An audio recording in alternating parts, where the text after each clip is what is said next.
Hoje são 18 de janeiro de 2026. Eu trago para vocês aqui uma postagem, porque dentre as muitas postagens nas mídias sociais, nos meios de comunicação, os quais reconhecem a incompatibilidade desse gestor presidente, isso por causa de sua conduta, isso por causa dos escândalos envolvendo o nome desse senhor e, obviamente, levando consigo também para a lama a reputação de uma antes tão conceituada instituição. Eu quero trazer para vocês aqui umas dessas publicações. E vejam, se o mundo, se aqueles que não se dizem evangélicos veem essa incompatibilidade, essa incongruência, essa inconsistência da conduta, do comportamento desse cidadão com o elevado cargo de presidente da Igreja Evangélica Assembleia de Deus. Se o mundo vê como Deus se comporta, como Deus vê essa situação. Hoje, domingo, possivelmente está havendo escolas dominicais em todo o estado de Pernambuco. Para quê? Para estudar a palavra de Deus, para o aperfeiçoamento da igreja, para buscar, para pelejar contra o pecado, para se santificar, se consagrar. Mas será que esse trabalho todo está tendo um resultado positivo quando esse cidadão tem sido alvo de tantas críticas, tantas notícias, coisa que nem o político mais corrupto do Brasil está acontecendo isso? E esse cidadão insiste com essa diretoria em permanecer com o nome dessa instituição na lama. Então, meus irmãos e meus amigos, aqui eu estou com um pôster de um blog, de um site, Política em Foco. Esse post, essa publicação, é apenas uma das inúmeras publicações que diz assim, olha, pastor envolvido em sucessivas polêmicas. Ele ainda representa os evangélicos? Ora, se uma pessoa que não é cristã, que não é evangélica, faz essa pergunta, como Deus vê essa situação? Escolas dominicais hoje, por certo, à tarde, campanhas evangelizadoras saem para pregar o evangelho. À noite, festividades em todo o estado de Pernambuco com cultos, só que tem uma coisa inconsistente, que é a idolatria a esse cidadão que tanto escândalo tem dado nessa seara do Evangelho de Jesus. É uma vergonha, dá nojo, é reprovável, dá vontade de vomitar, como dizem centenas de internautas. Esse cidadão, gestor presidente da Igreja Evangélica Assembleia de Deus, assessorado por inúmeros pastores que, se estão assessorando um homem, um ministério caído, conforme eu vi aqui um verdadeiro tratado teológico de um irmão chamado Ivo, também todos estão caídos. Se defendem, se aprovam, se colaboram com um homem caído, com um ministério caído, também, indelevelmente, estão caídos. Então vejam só, eu quero trazer para vocês aqui o que essa publicação aqui disse.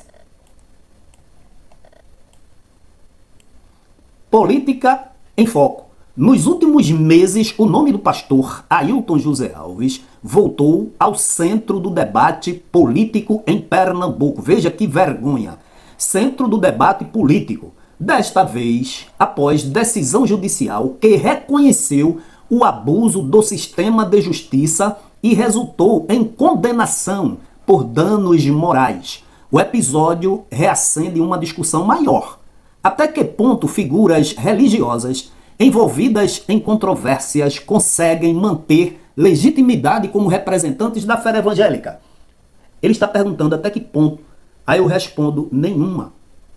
Este senhor, como temos denunciado aqui reiteradamente, inúmeras vezes, promove todo tipo de escândalo, desvios de conduta e finalidade, agarrado nessa administração, nessa gestão, como um predador voraz, cujo objetivo, princípio, não é proclamar o evangelho, é enriquecer cada vez mais, nem que isso custe a ida de sua alma e de todos aqueles que o defendem e o acompanham para o inferno. Essa é a grande realidade, que para dizer isso precisa coragem, porque a Bíblia não mente. Ela é inerrante, ela é a palavra de Deus.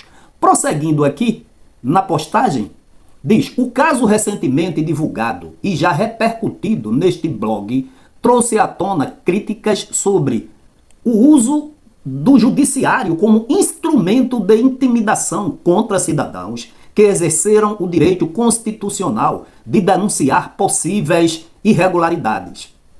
Ora, uma observação: ele está abusando da justiça com dinheiro dos dízimos e ofertas. Não são possíveis irregularidades, são irregularidades comprovadas com todas as provas que um processo para dar andamento, para ser julgado, para ser analisado, exige testemunhos, documentos, vídeos, postagens. Todas essas irregularidades não são possíveis, são verdadeiras. E ele, fazendo uso dos dízimos e ofertas que não saem do bolso dele, tem extrapolado os limites do direito. E aí, como esse blog diz, que foi também uma visão no último processo que ele foi condenado, e é verdade que existe um exagero no direito de pedir, querendo calar as pessoas. Prosseguindo aqui, diz: a sentença foi clara ao apontar a ausência de provas e o caráter retaliatório das ações movidas, reforçando a importância da fiscalização social e da liberdade de denúncia.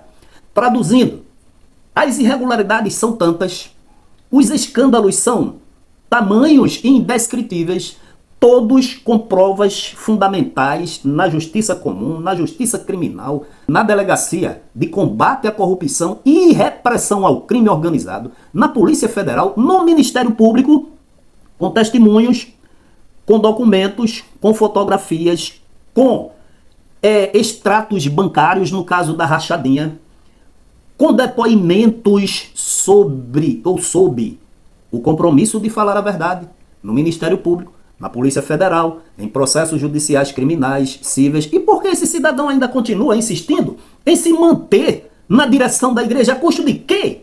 Ele vai levar, por exemplo, por acaso, a igreja aos céus? Foi ele quem morreu pela igreja? Foi ele quem fundou a igreja, por acaso? Então por que insistir nessa sanha diabólica de permanecer machucando, explorando, mentindo? E isso de uma forma clara, cristalina, que até os blogs, os repórteres, os youtubers estão abismados porque essa igreja não faz nada. Não tem código de ética? Não tem estatuto? Será que o dinheiro compra tudo? E a salvação? Então, se esse blog, como muitos outros, denunciam essas irregularidades, esses abusos, e questionam como é que a igreja mantém esse cidadão na direção de uma instituição que visa a santidade, que visa a transparência, que visa o elevado conceito moral. E por que tanta lama? Por quê? Eu vou fazer agora uma reflexão para que você também faça comigo. Como Deus está enxergando essa situação? Será que festas, muito dinheiro, construções, movimentos pirotécnicos, será que isso vai, por acaso, influenciar Deus para que mude a essência da sua palavra? Que significa seguir a paz com todos e a santificação, sem a qual ninguém verá o Senhor. Igreja, e por que vocês acham que com toda essa lama, com todas essas irregularidades, com todos esses escândalos promovidos por esse cidadão, vocês verão a Deus? Reflita sobre isso. Prosseguindo, mas essa não é a primeira vez que o pastor se vê no centro de questionamentos públicos. Leitores deste blog acompanham que, em outras oportunidades, o nome dele já esteve associado a episódios que geram desconforto. Por exemplo, o crime de rachadinha, a destruição impiedosa do templo lá no Engenho Jussara, mortes e mortes, como foi denunciado aqui, das pessoas que estavam no abrigo João Amâncio dos idosos, processos criminais, processos cíveis. Então, esse blog, será que ele tem ciência dessa documentação? Para dizer possíveis, eu até aconselharia pegar o número dos processos para fazer, porque é o seu dever como um meio de comunicação que cabe informar e informar muito bem, não deixar dúvidas naqueles que lerão, que verão a sua postagem, mas que, diante das provas, diante dos testemunhos, diante dos processos, essa situação não deixa dúvidas do que tudo que vem ocorrendo em termos de degeneração moral, espiritual, é a mais pura e cristalina verdade.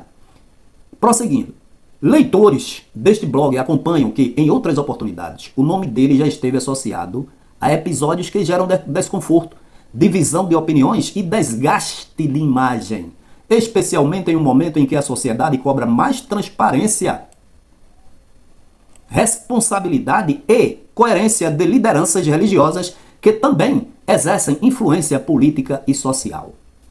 Sem misturar casos ou reabrir processos já tratados separadamente, o fato é que a repetição de polêmicas levanta uma reflexão inevitável.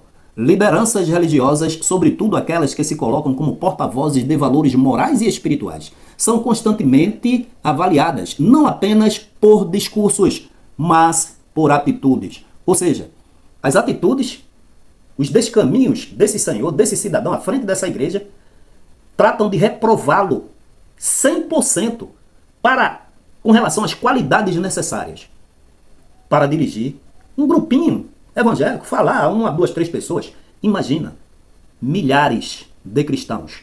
Imagina, não é num templo, não é num bairro, não é numa cidade, é no estado, no Nordeste, no Brasil e no exterior. Portanto, não há dúvida de que existe ausência de total e completo compromisso com os princípios mais basilares do Evangelho de Jesus Cristo, que é a verdade, que é a santificação, que é a paz, sem a qual ninguém verá o Senhor.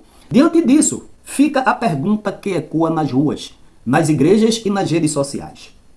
O pastor Ailton José Alves ainda reúne condições morais e institucionais para representar os evangélicos de Pernambuco? Ou o acúmulo de controvérsias fragiliza essa representação e amplia a distância entre a liderança e a base de fiéis que espera exemplo e equilíbrio e compromisso com o interesse coletivo? Está aí, irmãos, a situação. Esse cidadão mergulhado em processos cíveis, criminais, denúncias, depoimentos, investigações diversas, denúncia de rachadinha, tem levado o nome da Igreja Evangélica Assembleia de Deus de Pernambuco a ser posto nos mais diversos processos, como que essa instituição, é quem comete pecados, irregularidades, escândalos. Até quando esses pastores ilegítimos, caídos, vão permanecer dando as mais indeléveis provas de que eles estão totalmente em desacordo com os princípios morais, espirituais, com a santidade e com as qualidades tão necessárias que se exige de um obreiro para trabalhar nesta tão grande obra? Que Deus em Cristo a todos abençoe.